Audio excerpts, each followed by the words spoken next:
Hey friends, it's Sarah and I have some more LGBTQ plus recommendations for you.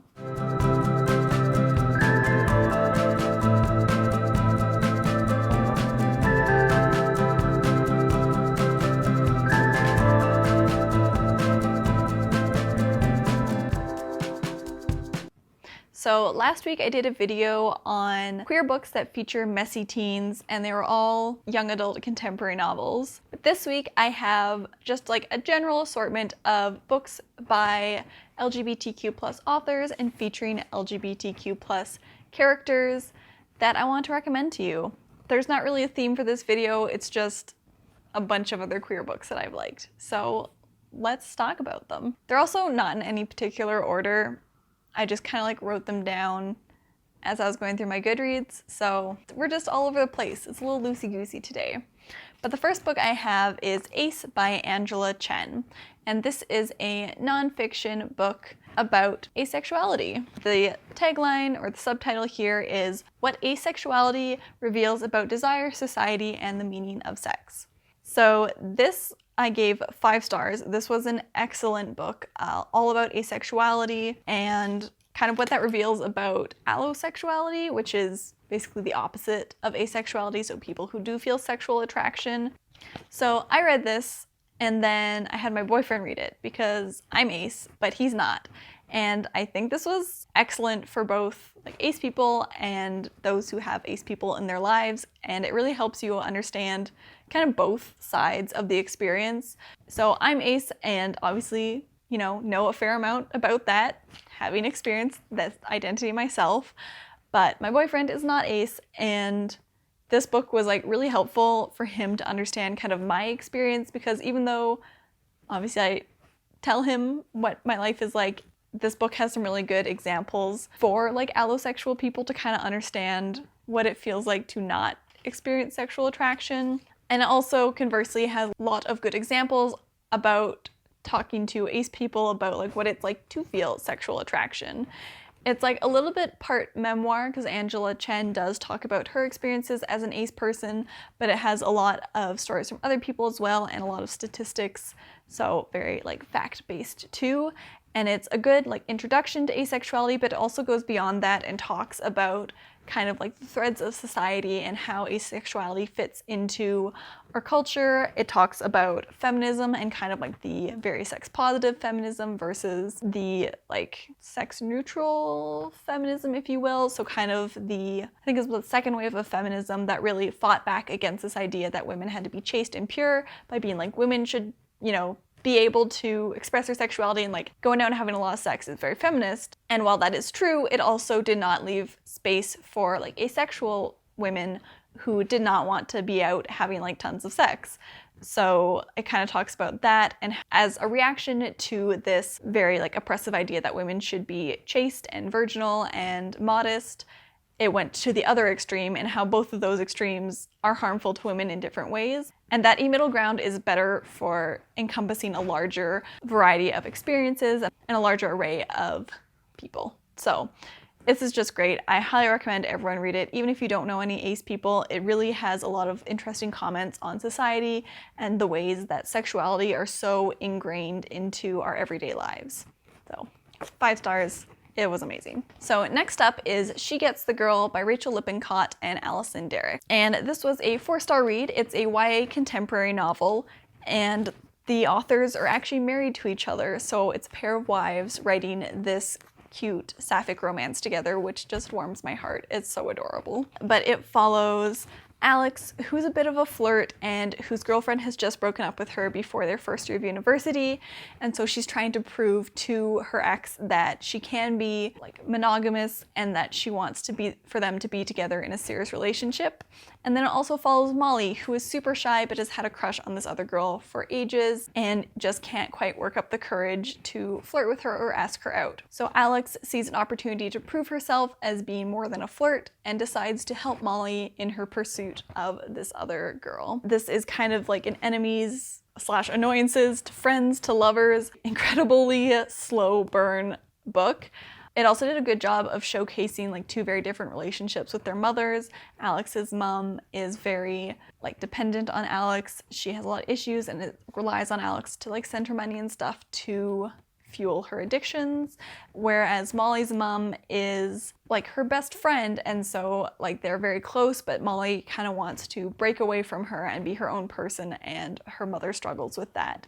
So two extremely different relationships with their moms, but both of them struggling to kind of redefine those boundaries now that they are more independent and in university.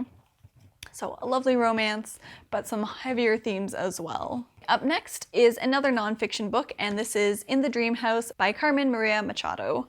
And I gave this book 5 stars. It is an incredibly compelling memoir of Carmen's relationship with another woman that turned abusive. And it's written in these really short, I don't know if they're quite chapters, but kind of little vignettes, and it's always the dream house as something. A lot of these little snippets of memory are framed in either classic horror themes or like narrative tropes. And it is pretty dark because it does chronicle an abusive relationship, and pretty heartbreaking as well, as you kind of watch her go from being like madly in love to being abused and trying to break this cycle and get out of the relationship.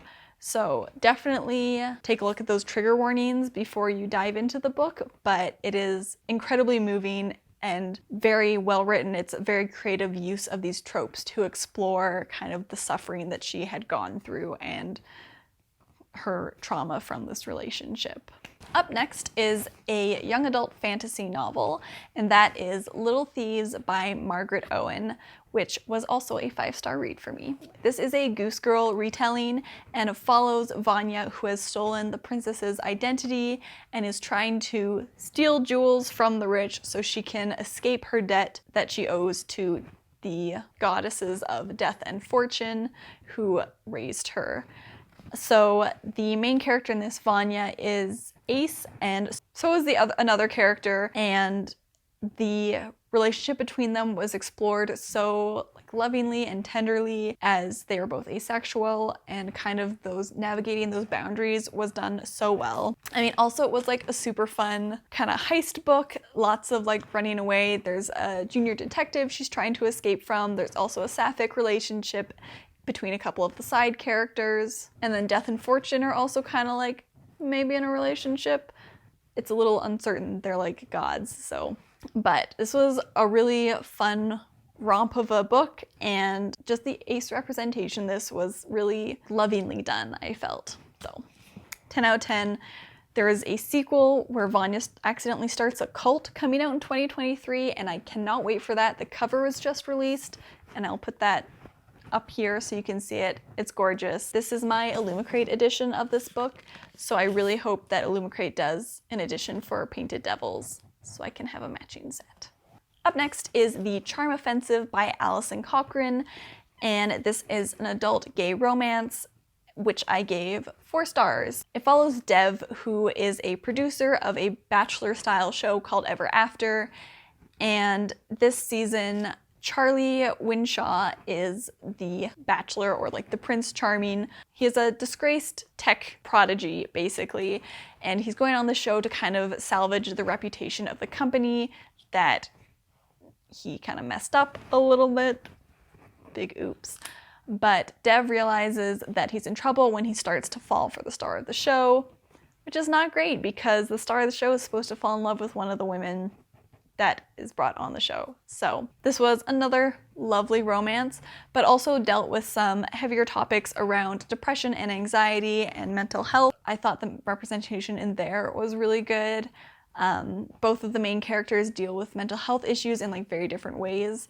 So you see Dev, who is really trying to like always be positive and stuff, but like deep down he's not doing so hot himself. Meanwhile, Charlie is like much more of like the anxiety and kind of like perpetually anxious about social situations and stuff like that. I thought this was really good mental health representation and a really lovely and heartwarming romance at the same time. Then I have another 4-star adult romance, and that is Delilah Green Doesn't Care. I've talked about this book a few times in other videos, but basically it follows Delilah Green, who is back in her hometown for her stepsister's wedding when she runs into her stepsister's childhood best friend and falls for her. This is a sapphic love story. The love interest is also plus-sized and a single mother, and it's a really good, a little bit steamy adult romance. And Delilah Green is also kind of like the villain in the narrative a little bit. She's kind of trying to sabotage her stepsister's wedding because they don't get along great. So it's kind of fun rooting for the troublemaker too every now and then. Then we have another young adult fantasy novel, and that is Iron Widow by Xiran J. Zhao. And Xiran is a non-binary and Canadian author, so excellent. But this is a reimagining of China's first and only female emperor in this kind of Pacific Rim setting where there are these mecha machines that are controlled by a male and female pilot, and the male pilots tend to drain the female pilots of their chi, which ends up killing them.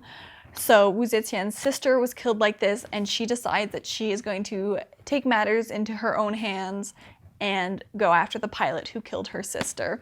So it's incredibly angry and feminist. It features a polyamorous relationship and some bisexual characters, so that was excellent as well.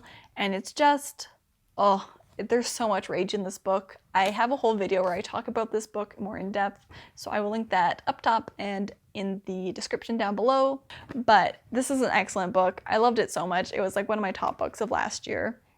And I even got to chat with the author a little bit for my job, so that was really cool. Continuing on with the young adult theme, but this is a young adult historical fiction, and that is Last Night at the Telegraph Club by Malinda Lo. This is another sapphic story that follows Lily, who is Chinese American in the 1950s, and she meets Kathleen, who is a lesbian, and she falls in love with her, and it's kind of a coming of age, coming into your sexuality story, where she's kind of learning about this underground queer movement and starting to go to lesbian bars and like finding lesbian pulp fiction and really just kind of like accepting her sexuality. But it also deals with her Chinese American identity and the Red Scare that was happening in the 50s, where her family is at risk of being deported because the government was scared of communists. So it's got some really interesting discussions around the intersection of her race and her sexuality and her introduction into the lesbian scene, and has some really great moments of kind of like queer mentorship and the older lesbians kind of taking her under their wings and protecting her and helping her through her journey. So it's got a very lovely like sense of community in it, but also this conflicting sense of like potentially the potential of her being ripped away from this new community that she's found. And I gave that one 4 stars. It's really good. Up next is an adult sci-fi book, which I don't read a lot of, but this is The Long Way to a Small Angry Planet by Becky Chambers. I cannot describe how much I have fallen in love with Becky Chambers' writing and her work.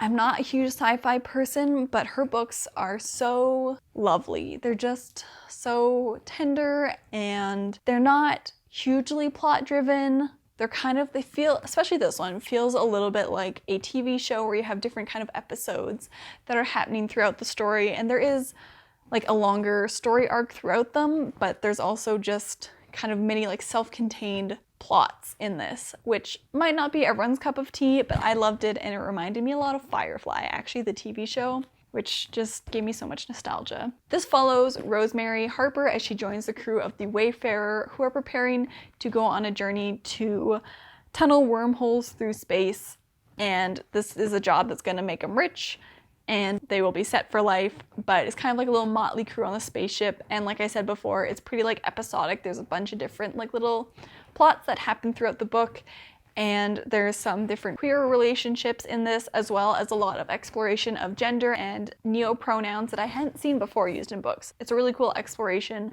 of gender through the lens of like sci-fi and different like alien species and stuff as well. And Becky kind of uses those different imaginings of aliens to kind of deconstruct gender and like examine all the different ways that we think about gender and ways that gender can transcend the binary. So it's really cool. It feels very domestic almost for like this little crew on the spaceship as they're all, you know, traveling together towards their mission. And it's just very warm and heartfelt. Then we have The Girl from the Sea by Molly Knox Ostertag.